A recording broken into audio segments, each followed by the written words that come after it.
this is Shay with Thread and Thimble, and today we are making this awesome ribbon flowers, so stay tuned. So for this flower, you're going to need some ribbon. I found this huge roll of green ribbon at a thrift store for only $3, so it's a fantastic value. You're also going to need needle and thread, doesn't matter what color, you're not going to see it, a ruler, skewer, or chopstick, or any kind of stick, scissors, and your glue gun. So let's get started. The thing that you're going to need is decide how big you want your flower to be and cut your ribbon into pieces accordingly. So I'm gonna go for a medium-sized flower. So I'm gonna cut it at about 10 centimeters long. And you're gonna need about 50 pieces at this length. So now that we've got our 50 pieces of ribbon, the next thing we're going to do is we're gonna start knotting it. So we're really just gonna keep it really simple. Just a single knot, and when you're knotting it, try and keep your knot fairly towards the center.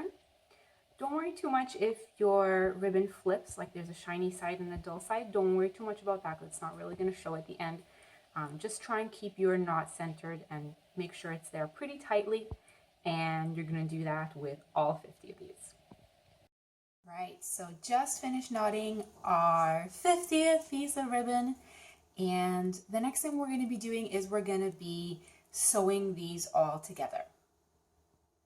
So we've got our needle threaded, and we're going to double up the thread just to make sure it's extra strong because we're going to be doing some gathering. And make sure to have a good sized knot at the end of it just to make sure nothing slips through. So as we are sewing these together, you're going to take the two ends, so the raw edges of the ribbon together, and you're going to put them together. Try and make sure that the shiny side of the ribbon is facing out, and no crazy sewing skills here. Just go in, out, and pull through.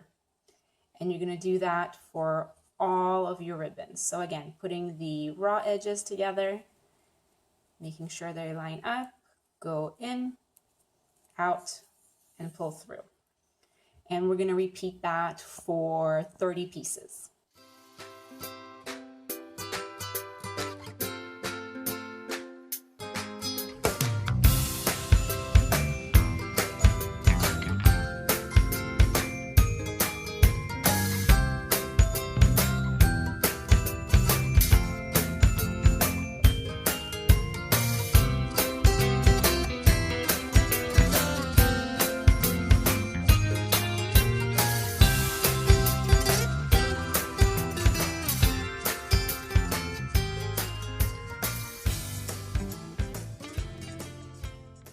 So now we've got our ribbons all threaded up. It's going to look kind of like a chain like this.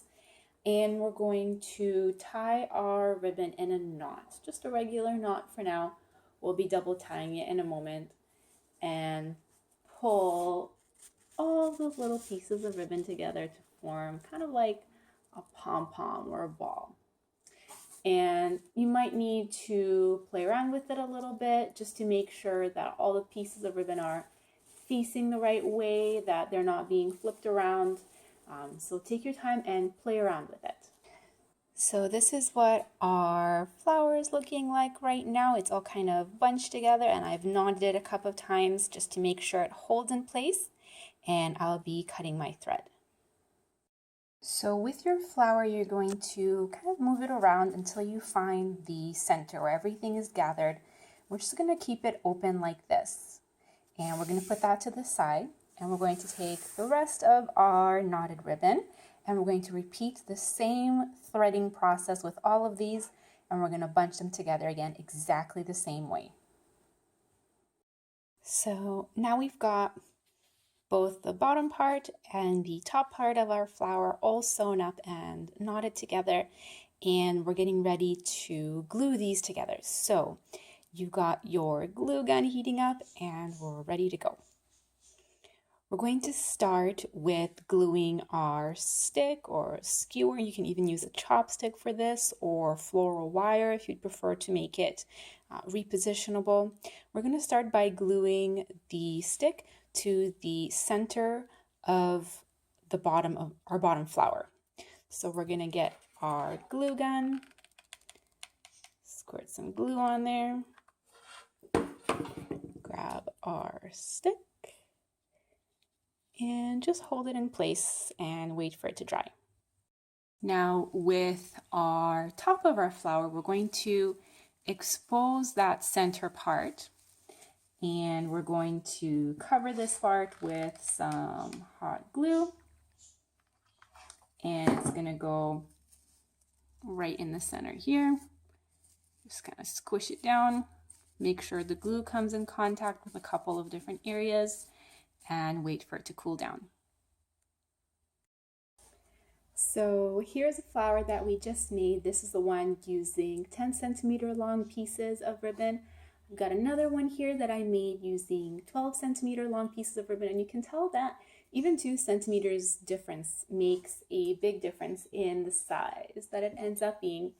So we've got a little one and a bigger one, and you can really get a different result depending on the type of ribbon that you use. This would look awesome with sheer ribbon or organza ribbon.